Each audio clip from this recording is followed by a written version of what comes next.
রাহু দেয় হঠাৎ সফলতা, বিদেশ যাত্রা, রাজনীতিতে উন্নতি, সোশ্যাল মিডিয়ায় জনপ্রিয়তা, গ্ল্যামার, প্রযুক্তি, কৌশল, রহস্য। কিন্তু যখন রাহু খারাপ হয় তখন মানুষের বিচার বুদ্ধি দুর্বল হতে শুরু করে।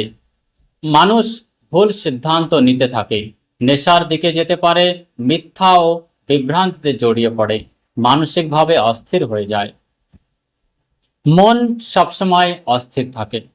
বন্ধুরা, রাহু খারাপ হওয়ার প্রথম এবং সবচেয়ে বড় লক্ষণ হলো মনের অস্থিরতা।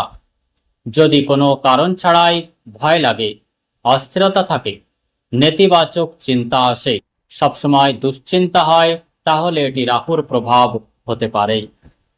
এমন মানুষ রাতে বেশি চিন্তা করে, ছোট বিষয়কে বড় করে দেখে, হঠাৎ মুড বদলে যায়, কাউকে সহজে বিশ্বাস করতে পারে না।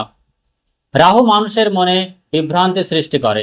মানুষ মনে করতে থাকে আমার সঙ্গে কিছু খারাপ হতে চলেছে। অনেকের খারাপ স্বপ্ন দেখা শুরু করে। প্রতিকার হিসেবে প্রতিদিন ওং রাং রাহবে নমঃ মন্ত্র 108 বার জপ করুন।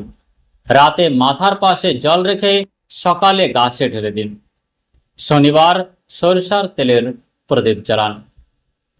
দ্বিতীয় সংকেত, হঠাৎ অপমান, মিথ্যা অভিযোগ রাহুর দ্বিতীয় সবচেয়ে বড় সংকেত।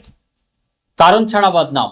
যদি মানুষ ভুল বুঝতে শুরু করে, মিথ্যা অভিযোগ আসে, সম্মান কমতে থাকে, সমাজ বা সোশ্যাল মিডিয়ায় ইমেজ খারাপ হয়, তাহলে রাহু সক্রিয় হতে পারে। রাহু বিভ্রান্তি তৈরি করে, তাই মানুষ আপনার কথাকে ভুলভাবে নিতে শুরু করে। অনেক সময় অফিস, পলিটিক্স, আত্মীয়দের ষড়যন্ত্র, বন্ধুর প্রতারণা, কোর্ট কাছারির সমস্যা এসব রাহুর কারণে বাড়তে পারে। প্রতিকার হিসেবে কালো কুকুরকে রুটি খাওয়ান। গরিবদের নীল বা কালো কাপড় দান করুন। মিথ্যা কথা বলা এড়িয়ে চলুন। তৃতীয় সংকেত, খারাপ সঙ্গ, নেশার দিকের ঝোঁক। বন্ধুরা, রাহু মানুষকে ভুল পথে নিয়ে যাওয়ার জন্য পরিচিত। যদি হঠাৎ খারাপ মানুষের বন্ধুদের সঙ্গে মেলামেশা বাড়ে, নেশার অভ্যাস তৈরি হয়, রাগ বেড়ে যায়, মিথ্যা বলার অভ্যাস হয়, তাহলে এটি রাহুর সংকেত হতে পারে। রাহু মানুষকে অস্থায়ী সুখ এর দিকে আকর্ষণ করে।